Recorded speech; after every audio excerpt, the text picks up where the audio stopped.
Scroll చేస్తున్నారా? అయితే scroll చేయకండి. ఒక్క 2 minutes నేను చెప్పేది వినండి. ఒక పెద్ద మనిషి ఇండియా గురించి ఇలా మాట్లాడుతున్నాడు. ఇండియాలో స్క్రాప్ పెరిగిపోయిందంట. ఇండియాలో మనుషులు దేనికి పనిచేయరంట. ఇండియాలో చేతగానోళ్ళు ఎక్కువ ఉన్నారంట అంటున్నాడు. ఇతర దేశాల్లో ఏదేదో కనిపెడుతున్నారంట. డీప్సీ అని అమెరికా వాడు ఏదో కనిపెట్టాడంట. పాకిస్తాన్ వాడు ఏదో పీకాడంట. వేరే దేశం వాడు ఇంకేదో పీకాడంట ఈయన దృష్టిలో.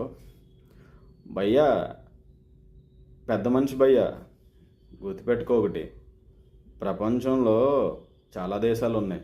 అందులో వాళ్ళకున్న పాపులేషన్లో ఎవడో ఒక్కడో లేదో 10% మాత్రమే సక్సెస్ రేట్ని ఆ దేశానికి ఇస్తాడు.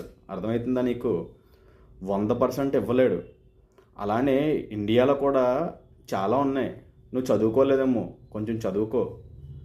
మళ్ళీ ఒకసారి చదువుకున్నావు ఇంకో స్కూల్ నుంచి వెళ్ళావు అనుకో, నీకు మళ్ళీ అర్థమవుతాయి ఇండియాలో ఎవడెవడు ఏం చేశాడో, ఇండియాలో ఎంత పెద్ద సీఈఓలు ఉన్నారో, వాళ్ళు ఇతర దేశాల్లో ఎంత పెద్ద పొజిషన్లో ఉన్నారో, ఇక్కడ ఎంతమంది నార్మల్ పీపుల్స్ ఇతర దేశాల్లో ఎంత మంచి స్టేజ్లో ఉన్నారో తెలుసుకో.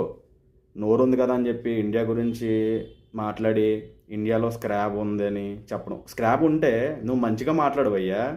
నువ్వు ఇన్ఫ్లుయెన్సరు కదా, పెద్ద పెద్ద ఇన్ఫ్లుయెన్సరు కదా, నువ్వు తోపుగాడు కదా. ఇలా అమ్మాయిల బట్టల గురించి, అమ్మాయిలని రూములు తీసుకెళ్ళడానికి గురించి, పార్టిసిపేషన్ గురించి మాట్లాడకుండా యూత్ ఎలా బాగుపడాలి, యూత్ ఏం చేస్తే మారుతారు అని చెప్పు.